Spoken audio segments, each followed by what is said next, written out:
What do you feel about your meteoric rise to fame? He's not a fan of it. Would help if he was famous. Welcome to another tentacle quill. Special one. Special one. Talking about this book and writing your first book, in the comments, I want to know, have you written anything? Thinking about writing anything? What questions do you have about this whole process? Yeah. Because, we're sitting on, I don't want to say 10 years of knowledge, 10 years of failure and success. We're still working it out. You've written a ton of books. So people keep telling me. You've written and published 5 books at the moment. Yes. You've thrown away like 2 books. At least. And then you've got a bunch more in the oven at the moment. Yes. But I thought it would be useful to talk about the experience going all the way back to, 2015 when you started 2016, your first book. Yeah, so my very first book, very first baby, was Furcifer's Bride. And it kind of started with 2016. I wanted to write more, so I talked to Claire, and I decided to just start doing 500 words a day. And I really recommend it. It's a really great way to just get some ideas out on paper. You don't have to worry about, what I'm doing with this idea, I'm gonna forget it. You just write it down. It doesn't have to be perfect, and later you can always revisit it if you want to.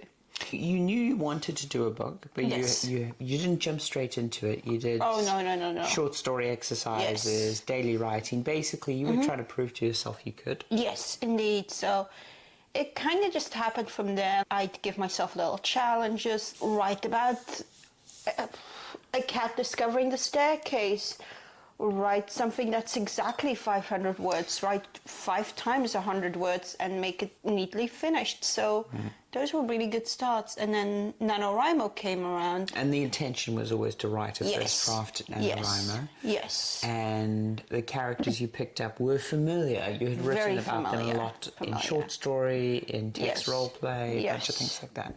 Indeed. So how do you sit down for that first not that your first NaNoWriMo, but how did you sit down for NaNoWriMo to do that first draft? Exactly. It was the first one that I won because, of course, I had tried it before, didn't quite finish, but no shame in that. And then 2016... But you had done your reps before going into this one. Exactly. This time I'd done my training. And this time it was basically, okay, let's try it. We were in London at the time. The London NaNoWriMo community is very supportive, very great. I went to write-ins and all of that. And that's how Furcifer's Bride was born. It was basically an extended version from one of my little 500-word thingies, which ended up being a small scene in the book. So it was just a scene I had knocking in my head because this character was always played in a very fantasy medieval setting, and I kind of wanted to drag him into the modern age. And how would that look like? How would that work? And that's also why he's wearing a little tunic, but he's dressed very nicely modern on the cover. And that character had lived in my head for so long, rent-free, by the way. You owe me arrears. I mean, he's paying them off. He's paying them off now. But so you took your OC, you put him in a new context, and you got initially a short story out of him, which you then turned into 52K or so draft. Yeah. It was very narrow, but it was complete. It was a complete draft. So I still remember Claire reading it. She did laugh, but she did finish it. So no, I finished it in one day. Yeah, you did. It was definitely a very compelling read. It was rough, but the thing is that your passion for the character clearly showed through, and there was a good book in there. The first draft was really good. I mean, I consumed it in a day. There was a really solid book in there, but it was super rough. Obviously, this is the first complete 50K you had ever done. Of course, yeah. And going through it, the big things I highlighted was, ironically, the funny one is the total lack of female characters except for the villain. Yeah. And crazy POV switching, which was very typical in text role play. Yes. So it made sense that you had that background. Yes. But from a reader, especially for a YA novel, was a little confusing. Yes, that's because of where I started. I took some bad habits into my writing, and I really needed to figure out. I needed to do a lot of fixing of that, a lot of unlearning, a lot of relearning. So I am glad that I started with that, because otherwise it would have been too daunting a project to take on.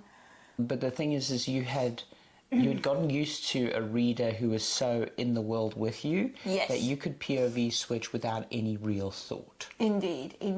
And also, this is also longer form, so you don't want to exhaust the reader. Well, the other problem was it was a bit of a mystery, because it was a bit of a detective-style story, and the POV switch destroyed the mystery entirely. Indeed, because you kind of want to give scenes room to breathe. You want to have people think about what they've just seen or done, and then when you go to another one, it's not as fresh anymore, and it just gives you a layering effect. So yeah, that was something that I had to learn, but... So you went in, you cleaned up the POVs, you drew them all back, except for like one or two scenes, I think. Yes. But you drew them all back into Furcifer's POV. Yes, it's a lot harder, because sometimes you do want to show something, but this character that you're narrating from doesn't have a clue about it. So you have to figure out, do I want to include this POV? Do I want to include an indirect POV on it? It's a bit of a puzzle sometimes, and that's kind of the fun of writing as well. I think it's a very natural thing for a new writer to do. You're writing content that you know is about the story or is key to the story. Yes. And quite often, you want to leave that in the background, right? There's a lot of content you want to write that you want to imply through other means, but the reader doesn't need to directly read. But then also, there's things where you want to describe the emotional state of characters who you're not inside their head. Yeah. So then you need to describe it through secondary means. And that is a bit harder to do. It is. It really is. And ironically, it's something that I've really gotten good at in my latest few books, like planning out the POVs. Ah, dear. But yes, I called you up on the female character thing because it wasn't great. And, lesson here, it wasn't hard. You gender flipped some characters. And put two of them into one character. You merged two characters. I merged two characters because I felt that one character was a bit too stereotypical surfery dude, and then there was the more straight-laced student, and I found it a lot more interesting if I could merge those two into one and make it a bit more of a well-thought-out character, because you can have a straight-laced student who sits around a campfire trying to seduce two girls at once. Yeah, no, it was... I think, obviously it's nice when you have an ensemble piece and you have more characters and stuff around, but obviously every character is cognitive load to the reader. They've got to figure out, is this character critical to the story or whatever. And as you say, merging characters in, or transferring traits, or gender flipping, or doing these kind of things to characters often leads them to be more interesting. Indeed. Especially in the following books, which we're not talking about today. Manon became one of my fave characters because when you gender flipped her, your initial writing of her had that confident, newbie, bit of arrogance vibe to it, which when it was gender flipped was a more interesting female character. Definitely so. We have so many of our own prejudices and ideas, and sometimes just gender flipping a character just puts them in a completely new light and make them a way more interesting character. Yeah. And I mean, there's very few stories that are typically gendered. Like, Indeed. There's very few experiences that are so solidly gendered a character can't be flipped. Indeed. It's just how do you make a character more interesting and likable and deepen them out a little bit, because you can't just write in cliches. Like Furcifer might start out as the cliche grumpy professor, but he's more than that. He's got past, he's got experiences. So let's talk about some other difficulties, right? Yes. Obviously, these are the things you've done while writing this book. Yeah. We go about finding a cover artist. We go about setting up a company. I feel like we could do a whole nother episode just on the business side of it. I would say, it was a very different time in Amazon Kindle Very thing. much so. And I would also say that our approach was probably a few years out of date at the time. We set up a limited company. In retrospect, I think sole trader would have been a lot easier to do. It's benefited us now that the company can be used for other things and stuff. Yes. But I think sole trader would have been a lot easier way of doing that. Yes. Sole trader is a special status in the UK. Most countries have an equivalent. Yes. We did do some research, or I did some research on the legal side. So even though we run it through the company, the IP is still with you, and then the company licenses it. So if the company goes under, you still retain the IP. But then also from copyright point of view, it's based on your lifespan, things like definitely. that. So we did a lot of bits and bobs like that. It was very stressful. That first book. Oh yeah. Honestly, Furcifer's Pride, and I think this is the case for most people. Find people who know what they're doing and ask for help, because we didn't do enough of that. Yes, we did not. We were very stubbornly doing our our duo thing. Yeah. And we stumbled around a lot. We made classic blunders. So like the first book, the first printing of the first book, we ordered way too many copies. And we still have first editions sitting around because of that. Yes. Obviously, when you're ordering, I mean, printing now is different from then. But then, if you went over a certain threshold, the price was like a third or a quarter of shorter runs. I mean, this is one of the real big advantages of Kickstarter, for example, is you know exactly how much you need for that first run, and you can go a little bit over. We're still years later lugging around that mistake. But yeah, we made a few mistakes there. We did get like all the Nielsen stuff, the book depository stuff, ISBN. So like you obviously need to buy an ISBN number. Do not use Amazon's. Get your own ISBN number. Your country will have a book depository scheme. So in the UK, you've got to send off a copy to the British Library. We registered with a whole bunch of stuff. And one of the troubles with that initial print run is we thought we'd be selling more through other means. Yes. And while we sold, and we'll talk another time about conventions and stuff, but while we sold a lot of these at physical events, because of just how logistics work, most of our sales have either been digital or print on demand. Exactly. And the margins on print on demand suck. So that was a lesson to learn. Yeah. But I think the thing I want to bring you through to, and probably the biggest challenge we've had with the initial trilogy, is target demographic and the marketing message and how to sell it. Yes, indeed. At no process through writing the first book did you think who you were writing it for.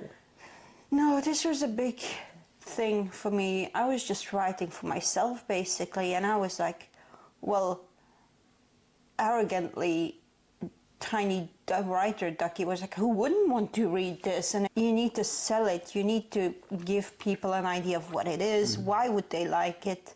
So I wasn't really writing for, I'm writing for this demographic. Again, something I've gotten really better at. You know who you're marketing to, you know where to find that demographic, and if you're part of that demographic, you know the in-jokes, you know where they gather, and that really, really helps you sell things. And yeah, because there's so many different approaches of going about publishing a book, but the marketing is always going to be there.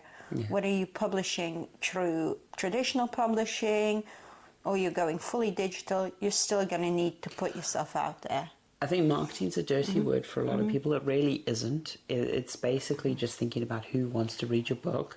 We hammered at trying to get a pitch line, a log line. Yes, the pitch is really important. For this, and we struggled. We've got it now. What's the pitch line now? Grumpy Professor solving magical mysteries. There we go. It's never going to leave my head at this point. You need to know your product before you can do that pitch. So if you've just written this whole thing and you've had a lot of fun with it, great. But do you really know what it's about? Yeah, and it's so much easier if that is part of the creative process and not something that your wife is desperately trying to figure out with you after we've like pretty much edited and finished the book, and we're like, oh yeah, this thing's really good, but how do we sell it?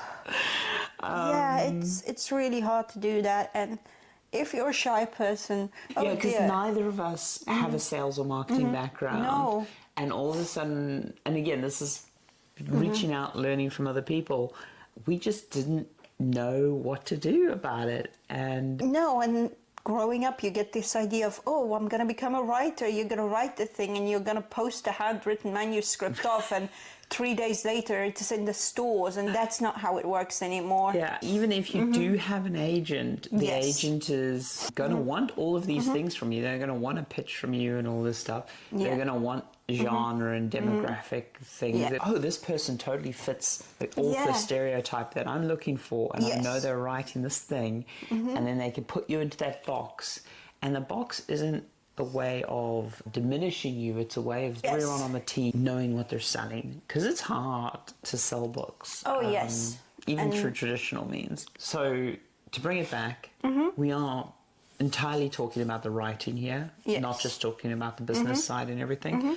I just wanted to bring up all the marketing stuff and whatnot, because it is part of the writing process. It's good to have that kind of thing in mind while you are writing. I wrote sequels to this one, and that helped me. It helped me. There's already a world there. There's already people there who've read it, and you can ask them as well. Like, you can ask the people who have read your first book about, what did you like? What other books do you like? Why did you decide to go for this? It's like... But we also just learned, because we found, like, one of the nicest places that we sold, and again, we'll talk about it another time, selling at a convention, and then next year or whatever, people coming back and going, oh, I loved the book. Yes. And then in your mind, you can start to build a profile of who the customer actually was when writing the future books, and like what jumped out at people and stuff. Yeah, because they will mention it. They will tell you what they liked, and that's always really nice. There's also just really silly interactions that don't always lead to sales, but it might be someone going like, oh my God, I've never seen my name on a cover. Even if they don't buy the book, you're like, there are other people who think this. This is a good thing to know. So, last little bit, trivia things of writing this book. Small things I want to pull out. Yes. So as I said, it started out with your Daily writing habit. daily writing habit. I did want to point out this is the only book that we did the title and header sort of this way. Yeah. We did an audiobook, which is again a thing we could talk about another time. I had to do a whole bunch of work to figure out these little letters. I found this is for the POVs. We have specific letters that sort of show the characters. In the audiobook, we did specific audio chimes for that as well. Additionally, it says book 1 of Vademecum, because the thing at the time was to write series. And we were like, oh, we need a series title that if you Google it, it's unique. And so we did that. Yeah, and I found that word Vademecum, which is basically a pocketbook that you carry with you, and I really liked it. I'm really glad that I started with this, because it was so nice to work from the same. Every book has its kind of like rule set. It's the world, and I was very familiar with this world and what I wanted to do with it. So writing the first 3 books in that was really good for me as an author. I grew a lot. I learned a lot. Yeah. And I definitely would love to talk about the second and third book sometime, because I think they presented their own unique challenges. I feel like while we have had like decent sales with some of the books, I feel like the last book was when we finally started. We really clinched it on that one. To crack the code, and I still feel like we're clueless. So this was the first book. This was such an experience, and it was so lovely. As I say, setting up the company, getting all this done. Yes. And I think it was like 2 months after this was fully out, or 3 months after this was fully out, we had the wedding. Yes. And so by the time that we got married, you were a published author. Yes. And I will say to anyone who wants to do this, that experience of finishing the first book, getting the physical thing in your hand. Yes, pressing the go live button on Amazon. It was really rewarding. It was really nice to do. It's like I've been dreaming of being an author since I was a kid, and like, thank you for all your support. And you guys as well, thank you for watching, tuning in. And yeah, let us know what you think. 5 books down so far after 5 all books these down. years. Yep. Now I've got your Masters from Queen Mary's. Clearly high double digits of conventions. Yes, publications in journals that aren't published by us, scenes that I've done. And yeah, let's just try and figure it out. And then, yeah. And I always look forward to reading the first draft. That's it from us. Have a lovely day. And let's get this 2023 or 2024. 2024. Good start. Yep. Get your writing ready. Toodles. Toodles. Wait, I'm a writer.